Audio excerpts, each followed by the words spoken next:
Om Shanti, everyone. Good evening and welcome to another evening of talks with the Brahma Kumaris World Spiritual Organization. Brahma Kumaris is a worldwide spiritual movement which is dedicated to personal transformation and world renewal by helping individuals transform their perspective of the world from that of material to one of spirituality. In today's world where there is so much of violence, pandemics, pain, anxiety, we as the Brahma Kumaris support the cultivation of a collective consciousness of peace, of the individual dignity of each soul, regardless of race, religion, culture, education, economic, and social standing. As an organization, we explore real-life challenges aligned to times that we live in, and through conversations, we try to build a future that we want to live in. Again, my name is Delon Rajpal, and I've journeyed through with this organization for the past 30 years. I'm a father of 2 girls, a husband, son, and a brother.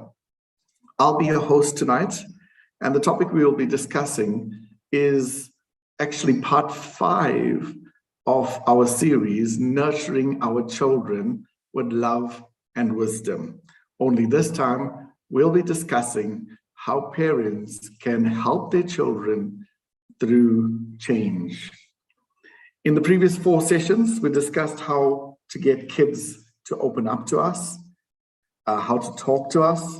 We also drew an analogy of watering a plant, and similar to our children, they need love, they need care. We also established children need a safe environment and one they will not be judged. Just a recap as well, we also discussed how parents contribute to the parent-child engagement. We also looked at the importance of acknowledging our children's anxiety and depression. One of the things we discussed was having a quiet room in the house. We also looked at technology through play, and we looked at play through the December and holidays, and how parents can contribute to this and be part of the whole journey of a child's life. In today's discussion, we will be discussing how to help our child adapt to change positively. We all find change challenging, and many times as parents, we find it difficult to help our children navigate through this. As the new year begins, there's new changes. Change could be attending a new school, finding new friends, or just your circumstances at home could have changed. With me on the platform today is the wonderful Nadia Waja. Nadia has been in the teaching profession for the last 36 years and have experience across all age groups of children. Nadia has been in middle and senior management or leadership positions in South Africa and served as an educational consultant for mathematics in lower primary for the Department of Education for 5 years. Currently, Nadia is the head of the primary school for Al Maha Academy for girls in Doha, Qatar. It's an international school with over 1,800 students. Apart from teaching and learning, Nadia is very involved in education and serves on the Tabia Committee, which is a national values education committee that runs programs for values integration into schools. Nadia works extensively with at-risk children and vulnerable students and is passionate about tracking these students' progress as they journey through life. Nadia is an ardent sports fan, a patriotic South African, and always interested in contributing positively to create a better world for all.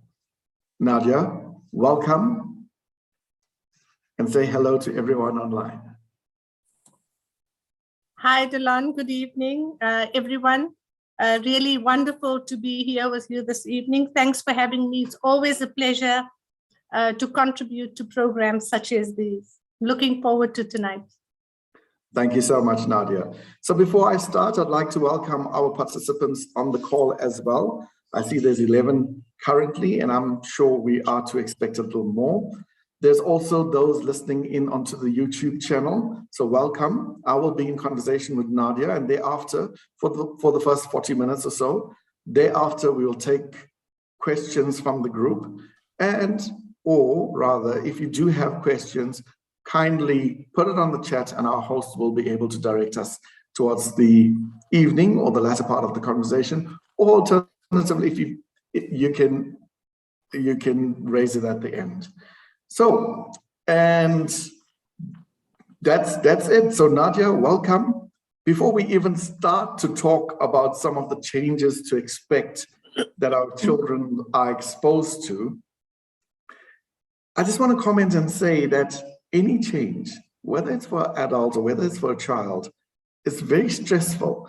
And for a child, it's even more a stressful moment in their lives. And the anxiety manifests outside. Now, in my previous sessions, we spoke about how to recognize some of these things. You know, children these days are not going to tell us everything. They're not going to tell us how they're feeling. So as a parent, Nadia, what are some of the things that I need to look for that tells me that my kids are going through something and I need to intervene? Yeah, thanks, Delon. I think change, whether you're a child or an adult, impacts all our lives. A change of any kind, depending on the child's personality, can have a significant impact on their behavior. I think it's really important for us to remember that transitions are always harder for kids, mostly because they haven't yet acquired the coping skills that are needed to deal with change. I think change can manifest itself in a number of different ways. Some red flags, so some common ones that parents can certainly look out for are sudden changes in behavior, a loss of appetite, loss of sleep, mood swings, backchatting, that's a common one with parents, disobedience in its simplest form. Younger children become easily tearful or tearful unnecessarily. And then also sudden changes with relationships, either with their peers or siblings or with mom or dad or extended family members. So really, I think these are some of the things that parents can look out for if a child is going through some form of anxiety due to a sudden change. No, absolutely. I agree with you. And if there was one thing that as a parent I should do when our child or children goes through these things, what in your experience would be the one thing? I think it's really difficult to pinpoint one particular thing. It largely depends on the context and the nature of the child's personality. But some common ones, and I think for me a very important one, is a sudden change to routine. You know, children thrive in a structured environment, especially little kids. They thrive on routine. So if there's a sudden change in routine, I think it again just depends on the child's personality. And I think the one thing that I need to do as a parent is to try as far as possible to maintain the structure and routine, to be honest, to talk to your kids as often as you can, not to isolate them and create more anxiety. To be empathetic, I think, is very, very important. What we need to realize as adults is not to make our anxiety their own. Because sometimes we look at our children and they are anxious and they're not coping or dealing with the child. And instead of helping them to cope, we tend to make things worse. So we make our anxiety their own. Very, very important is to listen, to be calm, to keep the lines of communication open, to be grateful, to be reflective. And I think to approach situations with optimism. With very young kids, it's very good to use the approach as a change, as an adventure or as an experience. And then not to make too big an issue out of the actual change. So really just to be mindful not to contribute to the anxiety and stress. A very important thing to do as a parent, especially if mom and dad are living together, if it's a complete family, is for mom and dad to be consistent. Because sometimes when parenting is inconsistent, mom says one thing, dad says another, the anxiety and the stress become greater, and it makes it harder for children then to cope with whatever change they're going through. No, 100%. Thanks, Nadia. You're absolutely right. We as parents do need to be more conscious of our children's behavior so that we know when something is wrong, and even though they're not going to tell us. So here's the thing. 2022 is a new year. Here in South Africa, schools are starting this week. I think in the inland school went this week. Our coastals are next week. We're in the 4th wave of the COVID virus. And again, kids are already feeling nervous and they're not knowing what to expect. In your experience, what are some of the biggest changes that our children are having to deal with in this day and age? I think in a very broad way, children go through emotional, spiritual, physical changes. And perhaps for children, the biggest change would be, I think, or the biggest impact would be how children actually deal with their emotions. You know, things like stress, anxiety, apprehension, frustration, resentment, sadness. Kids don't have the mechanism to cope with these negative emotions. And sometimes this can actually make children feel very overwhelmed with situations. These events or these emotions can be caused with simple things like starting a new year, having to make new friends, the loss of a pet, as simple as that, moving house, a new baby in the home, a divorce, loss of loved ones. You know, it could be any sudden change that can cause some sort of stress or anxiety. So I think it's really just important for parents to be observant and just to see what sort of behavior a child is manifesting. Anything different should be a cause for concern. And I think from an emotional point of view, one of the biggest changes that we've had to deal with has been the pandemic. You spoke about this, or you mentioned this earlier.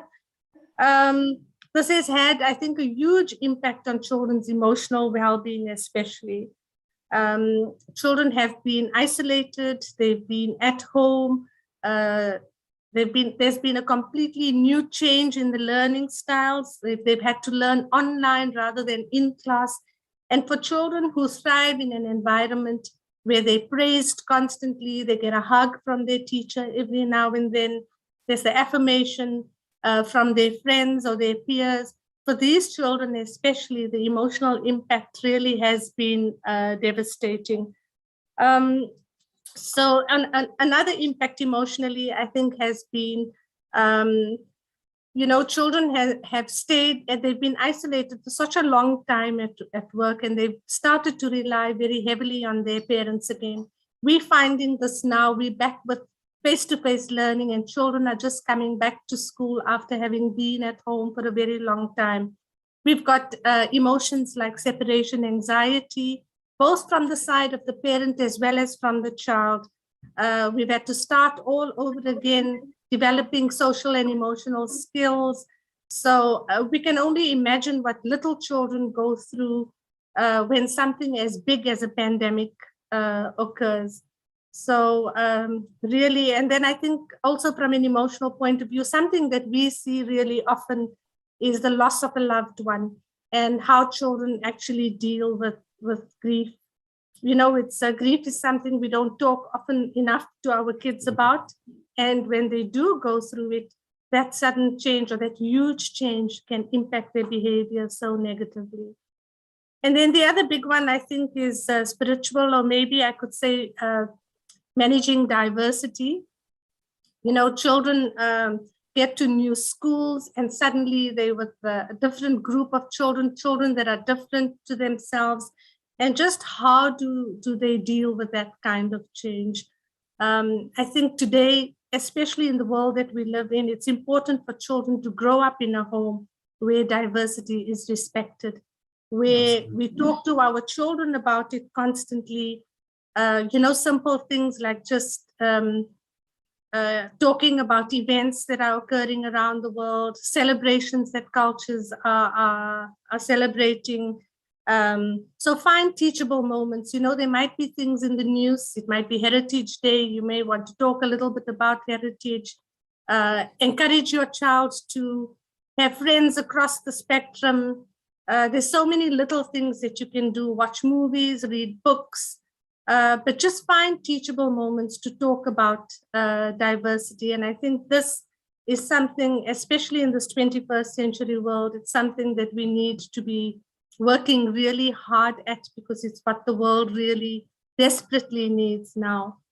And then personal or physical changes, I think, as well. When children get to a certain age, young children go through growth spurts. That's a big change physically for them. If we're looking at adolescence, changes in boys and girls, how do they deal with puberty? And if we don't give kids or teach them coping skills to deal with these emotions and these changes, they don't handle it really well, and it could manifest into bigger things. So I think just to be mindful of physical, emotional, spiritual, these changes could manifest itself in any one of these areas. Nadia, I think you've given me so much to talk about in the next part of our interview, because I hear what you're saying. It could literally be broken down into emotional changes, spiritual changes, physical changes. And I think you've highlighted some key changes here when giving examples, which I think it's very important to talk about. So as parents, we are more experienced in our life, and it makes us more adaptable to when problems arise. However, children are experiencing this for the first time. More often, they would need guidance from their parents. So I'm going to start with something that's very close to home. It's something that you mentioned with regards to grief, very, very close to home. About 6 months ago, I lost my dad, and the kids was their first grandparent loss. And it sometimes baffles me. And I understand kids respond differently to it, but I want to give you an example where my eldest daughter, as an example, displayed signs of almost like, so what? I don't care, Yet I know Ria is an absolute sensitive child. Is that a coping mechanism that children use? And if so, how do we help them deal with this? Yeah, firstly, I'm really sorry to hear about your dad, Delon. And again, from your personal experience, you can see that every child responds to situations or change in a different way. I don't care could mean I don't know how to deal with this. I'm not sure why you being upset. I've never seen you, as my dad, I've never seen you so emotional before.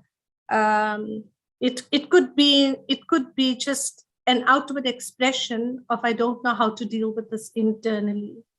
So I think it's really very, very important to use simple words to explain death. If the person concerned has been ill for a while, it's to prepare the child for what is about to happen. Very, very important is to listen to their feelings. Never say things like stop crying or why are you still upset? It's been 2 weeks, you need to get over it. Things take time and everybody deals with grief in a different way. Particularly with children, I think it's important to listen to their feelings, get them to express their thoughts, either through writing, through drawing. I find journaling with children a really wonderful way for them to express the way they're feeling. I think in preparing them in advance, talk about rituals, talk about burial procedures, so that they really feel part of what is going on.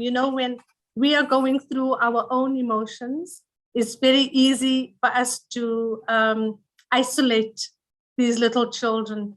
Perhaps even something that we could do in advance is give them a role at the funeral. So they really feel important. Talk about happy memories. If we as adults don't know how to cope with death ourselves, we shut out. We don't talk about our feelings and emotions. Kids mimic what we do all the time. So what we model is the way they will deal with it. Again, they will shut out, not talk about it. And the more they shut out, the harder it is for them to cope. So I think family time, try to find moments to be still, to celebrate the life that has been lost. And then particularly, I think with the grandparents, children have very special relationships with their grandparents. So really just to unpack the emotions and get them to talk about how they're feeling is really important. I like the idea of getting kids to write letters. Our words have really divine power. And we used to do things like this when we were younger. I felt that it's always very therapeutic because it gives you clarity about how you feel about the situation. It helps with the emotional stuff. It releases also the negative thoughts, and it also allows you to be more to share gratitude and positive feelings towards that person or circumstances. Also, I like your point, what you're talking about preparation. When preparation is an option, it gives children plenty of warning that a major change is coming. And it allows them to process and begin to accept the change. And it also gives you time to familiarize your child with the unfamiliar, which is an important skill. Mm-hmm. So you also mentioned in the previous question, look, we touched on grief. I want to just touch on the pandemic. I suspect the biggest question on everyone's mind is, when will this ever stop? For the past 2 years, our children have succumbed to less social interaction. And this is a huge change, going online and then offline and then online again. And how do we help our kids with these changes? You mentioned earlier on separation anxiety. How do we help our kids with these changes? I think the pandemic is far from over. With the havoc that is reaching, that it's causing around the world at the moment. What it has taught us, though, is that things can happen suddenly. So, coping skills like being resilient, being adaptable, being flexible. Suddenly we realized, well, actually, we don't have these skills even as adults. And it's something that we need to focus on. I believe we're living in a very highly technological world, which has connected us to everybody like we are connected to each other now. But it has also made us more disconnected with each other as a human race. With the pandemic, we've all, adults and children, have been spending an excessive amount of time online. This has resulted, if you go into a restaurant or if you go into any home, you'll find dad will be on his phone, mom will be on her phone, the kids will be on their phones or their devices. So there's that huge disconnect that has resulted from the pandemic. I think it's really just important to create family time, quiet time, disconnect time, where, we really just sit and bond with each other. We were talking about physical changes earlier. I think the pandemic has impacted children largely in this area. They've become less active. Obesity is on the increase. They've been eating lots of junk food, ordering food online. So that's physical. When they're at school, at least they have the opportunity to do subjects like physical education, and they're outside and they're running and they're active. At the moment, the pandemic has prevented them from going outside. In some cases, kids can't even go outside and ride their bicycles or be on their roller skates or swim or do anything that they previously would have enjoyed doing.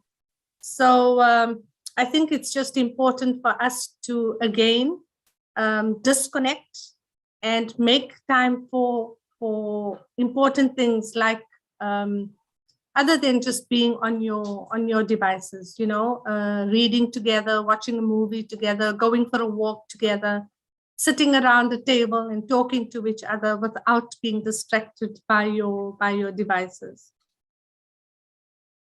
Mm. So Olga, you also mentioned that one of the big changes that kids face today is new friends. I think you were talking about this under the emotional aspect. And I have to agree with you, because at my kids' school, every year they shuffle the entire grade, leaving our kids either willing or ruining to be with their favorite bestie. More often than not, it's an anxiety. They don't know how to handle this change. I mean, whether it's a new school, a new class, a new teacher, how do we help our kids with these changes? Yeah, I think that's a big one, especially for us as teachers.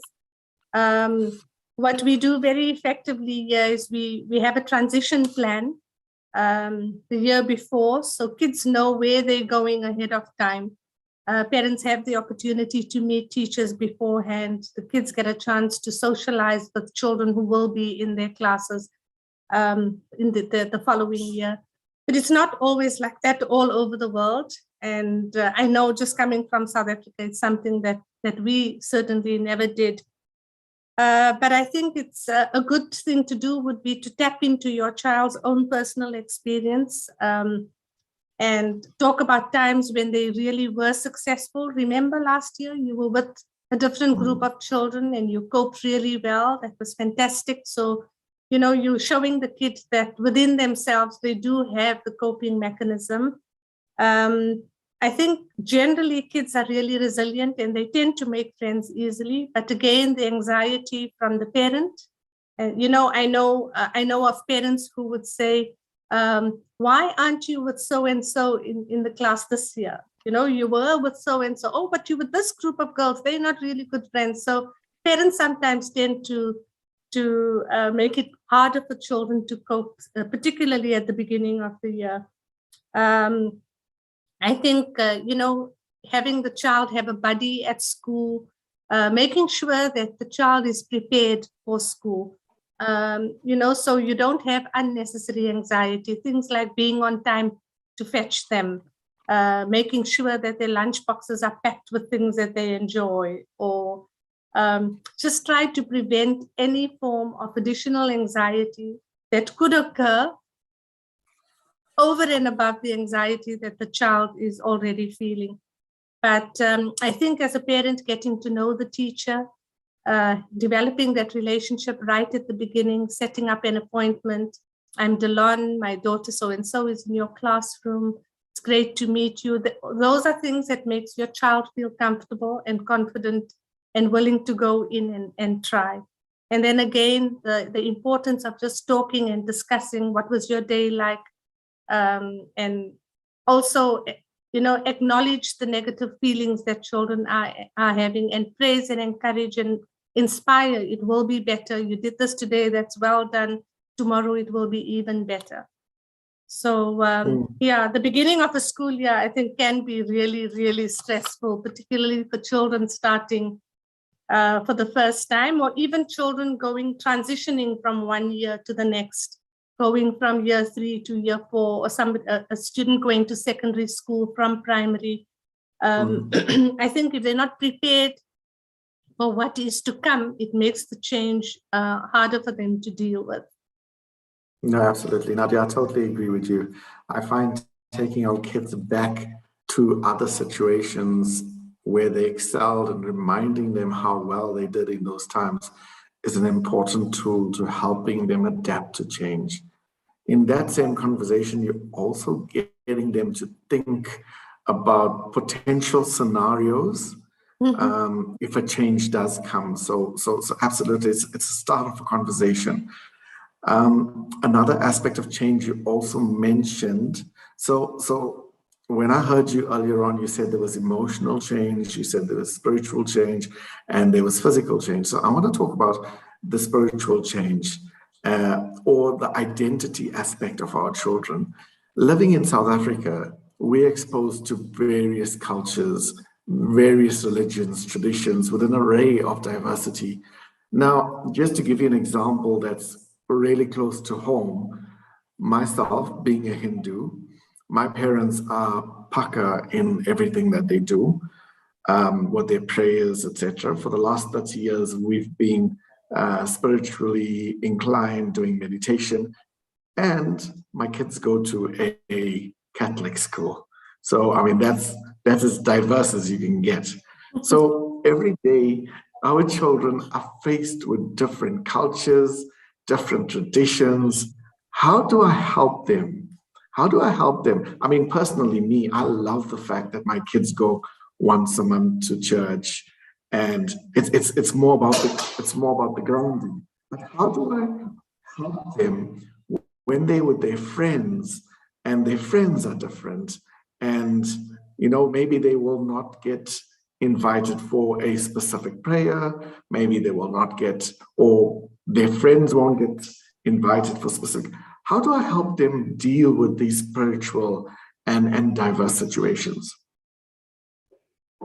Yeah, I think very, very important point. In a country like South Africa, probably easier to teach than other parts of the world. You'd be amazed because, coming from South Africa, you'll think, well, it's really difficult. But it's only when you travel out do you realize just how diverse we are as a nation.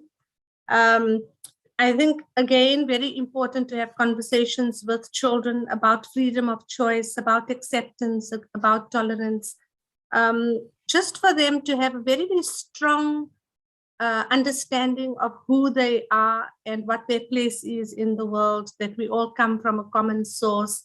We may look different, but it's that diversity that makes life so beautiful. Can you imagine if all the flowers in a bouquet or in a beautiful arrangement all look the same and were the same color? I saw a teacher a few days ago doing a demonstration online because the values theme at the moment is acceptance and tolerance. And what the teacher did was she had a brown egg and a white egg. And she asked the children, the little ones, to describe what they saw. And they all said, oh, well, this one is white and this one is brown on the outside. And then she said, so what do you think they look like on the inside? And the children were saying themselves, no, this is what it's going to look like. It looks exactly the same. And she cracked them and they look the same. And that just sparked up a whole discussion about on the outside, we can look different, but on the inside, we really are the same. So I think it's important from a very young age to have this environment in the home of acceptance, of tolerance. Look at events that happen around you, get to know your neighbors, encourage them to have friends across the board so that they become more accepting and tolerant. Play dates. I think sometimes, particularly South Africans from the older generations, we grew up in the separation age. So it's more difficult for us to accept that our children want to be or have diverse friends. But the world desperately needs a generation of people who are going to accept and show love and understanding for everybody across the world, irrespective of what they look like or what their financial status is, race, color, creed, whatever. Really, really desperately, a desperate need in the world at the moment. No, absolutely. 9 years ago, I did my dissertation, or my topic was for my MBA was managing diversity in the workplace. Oh, lovely. But I think one of the biggest learnings post this came from being a parent, because kids, they don't see color and they don't see prejudices. Mm-hmm. They're just so innocent and just so lovely. And that's all ages. You one of the things we can help them as well is reading or getting them to read books. I mean, here's the reality. Some parents, we don't have the answers. I don't have all the answers for for my kids to adapt to change. And I remember once one of my colleagues of mine were getting divorced, and they made their kid read this book. It's called Not Your Fault, Coco Bear. And stories itself have insights to help children. I mean, this one was about a lovable bear who doesn't want to have two homes but it reassures children that it's okay. It's okay. And now they're getting so much more. Each page of that book also contained bullet points giving parents advice and understanding.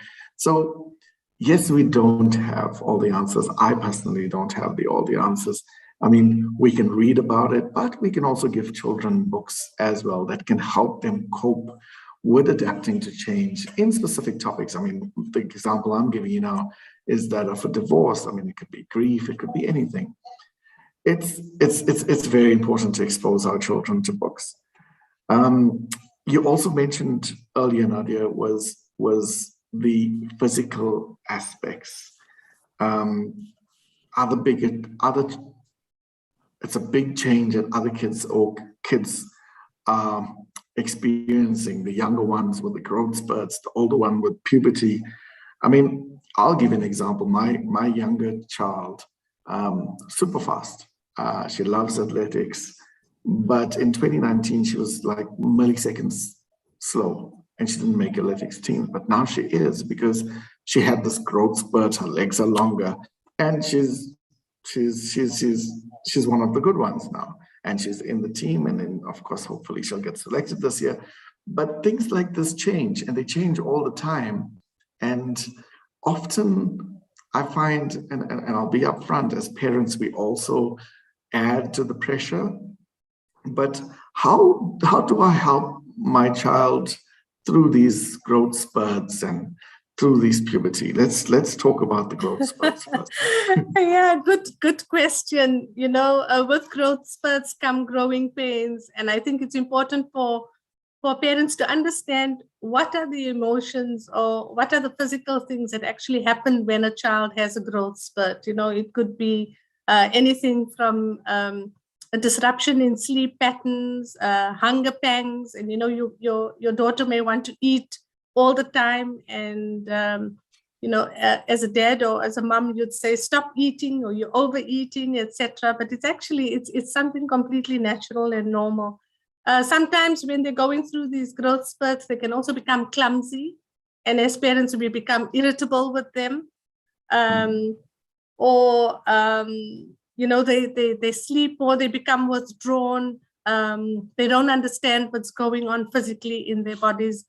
But again, something that you mentioned now about your daughter being athletic, always winning, always first, and then suddenly she goes through a growth spurt and she's not first anymore. I think really very, very important when children are going through a growth spurt is not to put excessive pressure on them. Don't live your dreams through your children, they often say. And it's a way of teaching children how to deal with not always being the best at everything, how to cope with failure. So this is the perfect opportunity, if they're not winning, if your daughter's not winning a race, to use that moment to say, well, you're going through this physically. This is why you're going through it. Everybody, you've been through this when you were 4 or 5. You're going through it now. It's going to happen again later. So again, just having the child prepared, talk to them about that there's always somebody bigger or better than you. So they learn that, accept that others, it's okay for others to also be successful. They may put on weight, and then how to deal with the weight. Don't put them on a strict diet suddenly and make them conscious of the fact that their bodies are undergoing a change. I think kids behave according to the way they feel. So ask them about how they feel. where are the aches and pains. So you're really just there to listen and to support them through this process, and just to be available for them at all times, because you want them to understand that what they're going through is completely normal. So not to make them too conscious about it. No, absolutely. And puberty? Well, I think puberty is a big one. Definitely lots of social changes that they go through. The big one is identity. At this stage, young people are beginning to work out who they are and where they fit into the world. You might notice that your child starts to try, the girls try out new clothing styles. They start listening to different kinds of music. They want to be more independent. They stop wanting to hang out with their parents and tend to want to be more with their friends. Sometimes you'll find that they also want to start taking on a greater sense of responsibility at home and in school. So they may come home and surprise you and want to cook dinner. And because you're not used to having them do that, we don't give them that opportunity. When they go through adolescence, I think another social change would be that they try new experiences, sometimes risky experiences that can frighten a parent. It's at this time also that the child is beginning to develop a very strong set of values and models. So critical at this time is for parents to start talking about or paying greater attention to morals and values. And I think our words and our actions at this stage shape a child's perception of what is right and what is wrong. Also, I think social media plays a huge part. The internet and social media would play a definitely big influence during this time. And it would mean that they would want to communicate more with their friends online than talk to their parents. From an emotional point of view, I think lots of mood swings, overly sensitive, they might be self-conscious. So let me ask you this. Let me ask you this. Your child, I mean, she or he is going through this, and as a parent, they push you away. What then?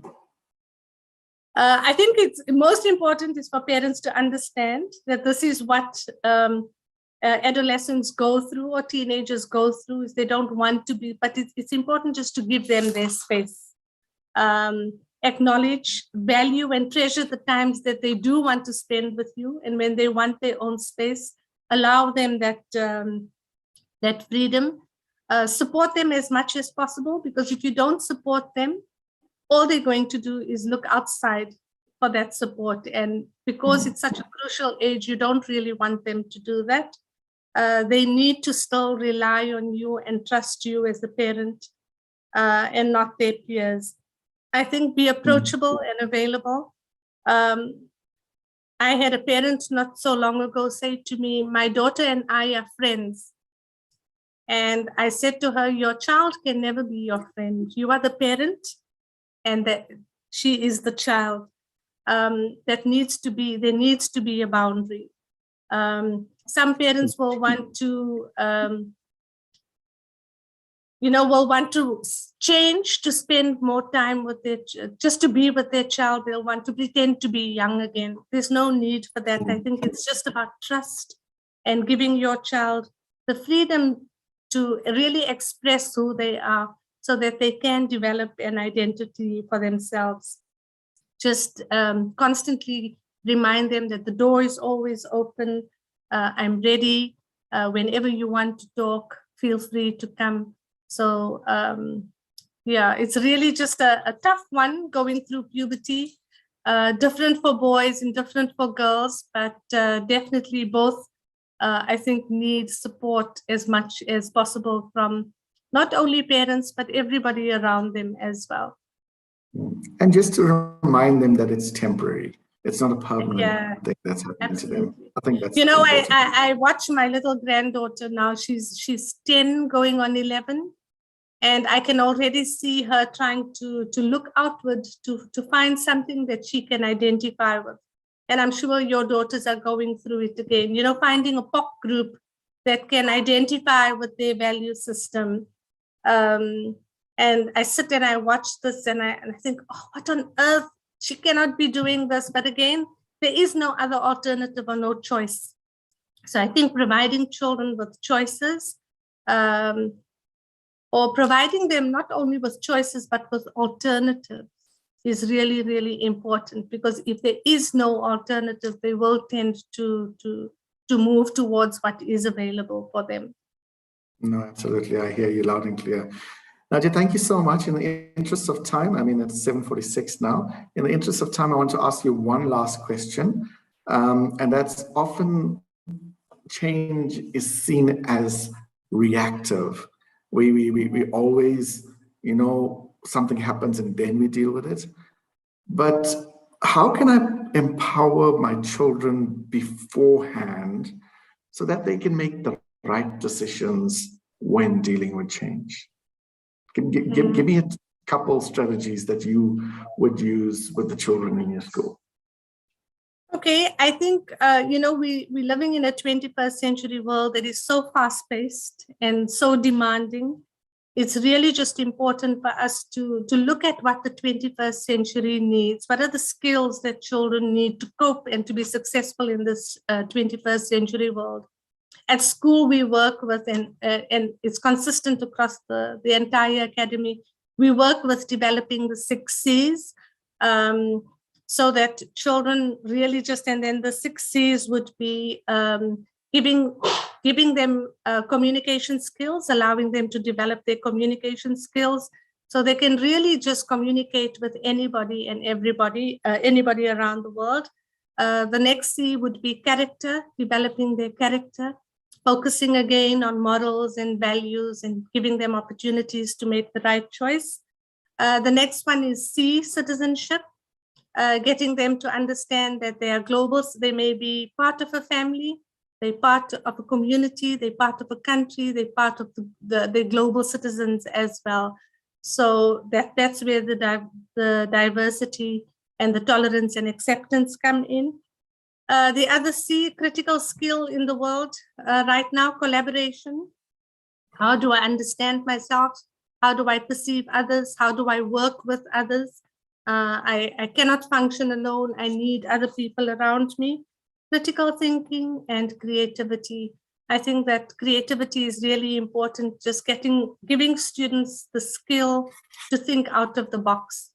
And then on a softer level, I think teaching mindfulness or meditation, or me time, quiet time, where children know or begin or learn and understand that reflection is a very, very important part of growing emotionally, physically, and then just leading kids with honesty and not hiding anything from them. Give them choices. I think giving them choices will develop their ability to think through things and what it could be like. Decision making, I think, is a big thing. Little things like giving them opportunities at home to make decisions or to make choices. What do you think? How can we do this? And then validating, you know, that was a really great decision that you made. So pinpointing, catching them doing the right thing, you know. Wow, Delon, you shared your sandwich with your sibling. That was being very caring. So, you know, finding a value, naming it, identifying it, so that they learn to know that other people are identifying these positive qualities that I have. And then most important, I started off by saying that kids thrive on routine. I think when it comes to change, just to ensure that the routines are in place. That is why we have timetables at school. We're governed by the bell. Children learn routines and structure, and in that environment, they thrive. So when there's a lot of chaos in the home or they're surrounded by chaos, their minds are chaotic. And it becomes difficult for them to deal with any change. So no matter what age, I think kids thrive on routine. Get them to plan and prepare for things big and small, tests, timetables, giving them chores at home. But I think, there's so many things that we can do. In the end, it's just remembering that no two people are the same, or no two children are the same, respecting them for who they are. And as adults, model what you want children to be and follow, because whatever we do, our children watch and they do the same. No, So absolutely. it's really just to constantly be that example that we want children to be. Lovely, beautiful message, Nadia. Thank you for your time thus far. I see that there are 12 people on the chat, and I'm going to open it up to everybody and questions. I saw also that Saroj Pillay. Thank you, Saroj, for your question. She's noted on the chat. She says, Om Shanti, awesome talk. My granddaughter is going to grade 3, but she's terrified of a new teacher. Unfortunately, the teacher is one who shouts a lot and she's scared.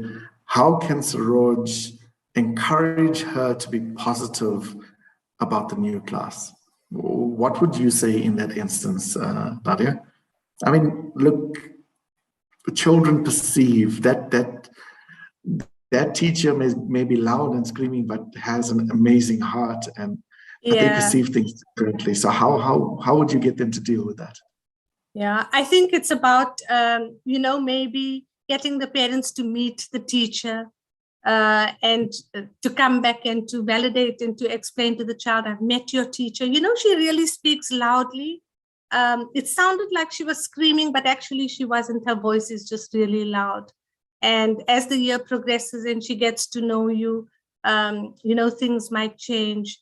And then perhaps I think it's important to communicate this to the teacher, so that the teacher is aware that, especially at the beginning of the year when teachers don't really know the personalities of the children that they're teaching, we rely on parents to come and tell us and to give us this information, and then we know how to react and deal with this. But I think just to support her, what parents sometimes do that encourages or accentuates the anxiety is to fully agree with the child and say, oh, your child is horrible. And then you're on the phone and you're saying, so-and-so's, my granddaughter's teacher is really mean, she's horrible, because the child is listening to these conversations and it's just making it worse. So try and nip it in the bud, have the conversation. Sometimes not possible to go in, or even as a grandma, just go in and say, I'm so-and-so's grandma, it's really lovely to meet you, and then the child will feel that, everybody's taking an interest, and it just helps that to ease that transition.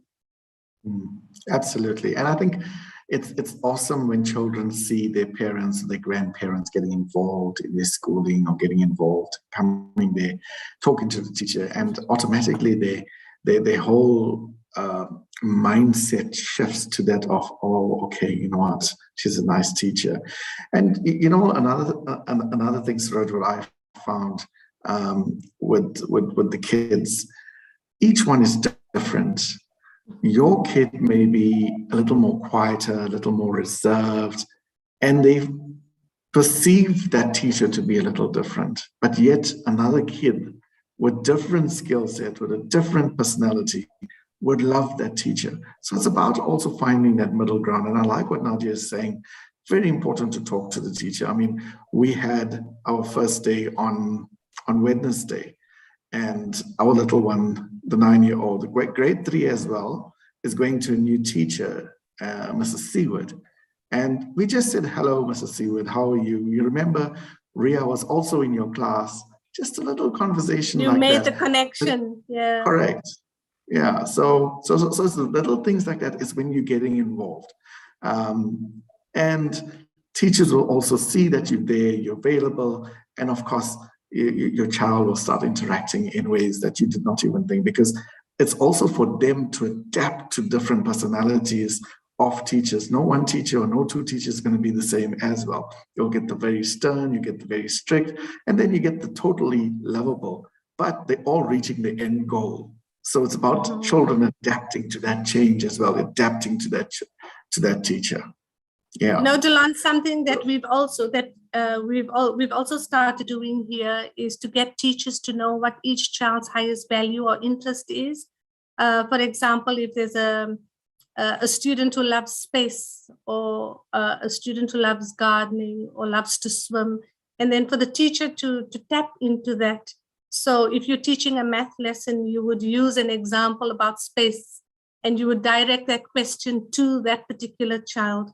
So they feel like, oh, wow, I'm the most important person in this classroom at the moment.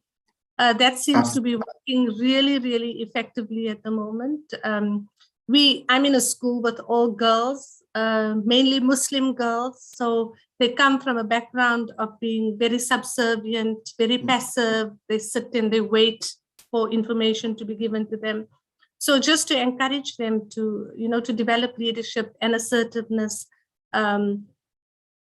if forcing ourselves to really get them engaged, but I think really, like you say, Suraj, get in touch with the teacher, talk to your granddaughter, try and say good things about the teacher, so that it's easier for her to transition. Yeah, thanks, Nadia. Thanks so much for the question. We appreciate it. Lakshmi, thanks, Sister Nadia Delon, for a beautiful session, inspiring. Thank you, Sister Lakshmi, for joining. The book, Not Your Fault, I'll post it on the chat that you can go through later on. I've got the author of the book, so I'll post that. Simi, your first time, thank you again for the lovely discussion. Oh, Ashley, yeah, thank you for joining. We appreciate it. Is there any other questions that any of you would like to pose to Sister Nadia while she's on the call? Nadia, we'll just give it a couple seconds. Cool, it's 7:58. Everyone, thank you so much. Just before we leave, I just want to do a quick recap. So I've asked one of the sisters, Sister Pratipa, to take us through a commentary meditation after the session. But before I go to Sister Pratipa, I've made a couple of notes here, Nadia. So I just want to see, what are some of the things that we recap. Children go through physical, emotional, spiritual changes all the time. I think the number one thing you mentioned in all your conversation is it's important to keep the communication between parent and child open. I like the part about writing as a tool. It helps with emotional changes. In terms of spiritual and cultural well-being, I like the fact that you said, yes, you expose your children, do play dates, expose them to other different cultures, but also they must be strong enough, or bring them up being strong enough to appreciate their own identity. You also said, yes, your child may push you away whilst dealing with physical changes, but again, leave the doors open. Tell your child, you know what, anytime you want to speak to me, my door's open, come talk to me whenever you're comfortable. Also, as a parent, let's not put our children under pressure on the changes, because I think we have to acknowledge that the changes are temporary. And then lastly, let children experience failures too, and be there to help pick them up through scenarios to improve better decision-making in future. But I think your conversation around let them fail. There's always going to be someone a little better, as long as our children are doing the best. And we need to acknowledge that as parents. Sister Nadia, thank you so much for joining us. We appreciate having you. Thank you for your 1 hour shared. All the best. Is there anything that you'd like to say to the general public on this program? I think just thank you. Thank you for having me. It's always great to connect. Always great to know that our conversations mean something to other people and that it can benefit them. So yeah, I look forward to following I believe this is your last session. It was number 5 out of 5. So I'm sorry that I missed. I'm sorry that I missed the others, but I believe that they are on YouTube. So I definitely will be going on to watch them and to learn from them as well. So yeah, just thank you, and it's been great to chat to you. Thank you, Nadia. Look, we will continue this as far as possible, as long as it is helping people, as long as it's helping parents, teachers, caregivers, in whichever form, we will still help out. Again, Nadia, thank you for being with us. Thank you for sharing your thoughts. All the best. Over to you, Sister Pratibha. Hello, Nadia, and as always, hi, Pratibha. lovely to see you. And also, as always, it's been such a useful session. I think parents really need this kind of input. And so, thank you. Thank you for giving your time and being with us. You're welcome. Yeah, and hope to see you physically soon with us in South Africa when you next come. Yeah. Okay. If travel permits. Yeah. Okay, great. So let's end off with a short meditation. So I invite all of you to take a moment and just breathe in deeply and just center yourself. With each breath, just move inwards, returning to your inner core, where there's light and peace.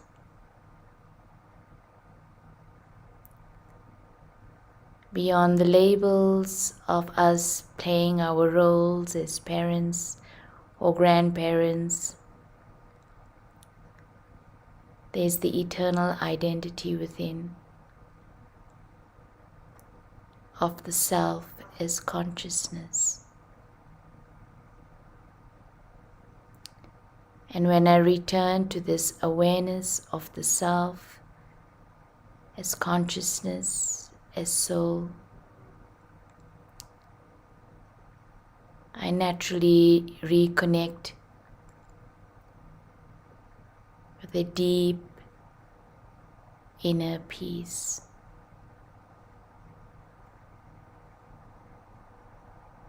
And that peace is the foundation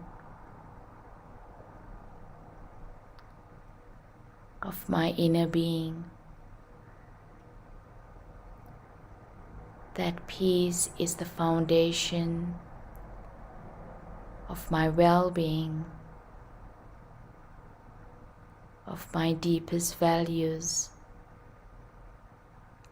and what brings meaning and purpose to the self.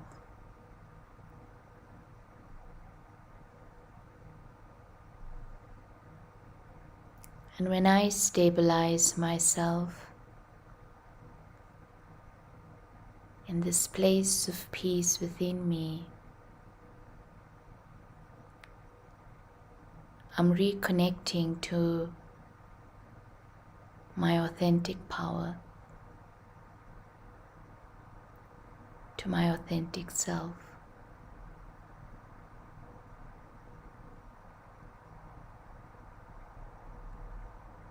And I allow myself then to return to balance and clarity.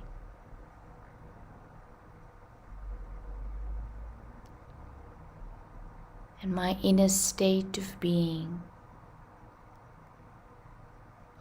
calm and still, of being centered,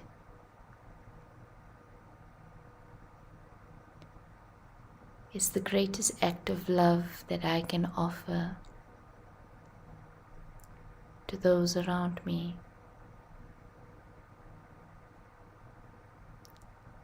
My presence of peace and light creates an atmosphere of peace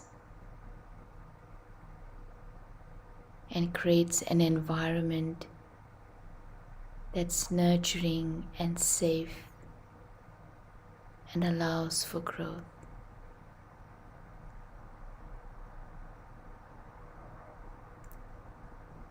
So just returning to my own inner core of peace, knowing that this serves me, but also serves those around me.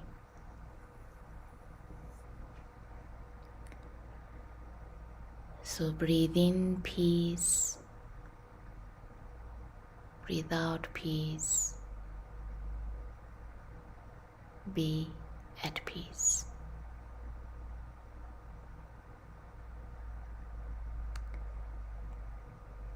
Om Shanti. So thank you everyone and take care. And thanks again to Nadia and Delon for a very engaging evening and very informative. And stay well all, stay safe. Om Shanti.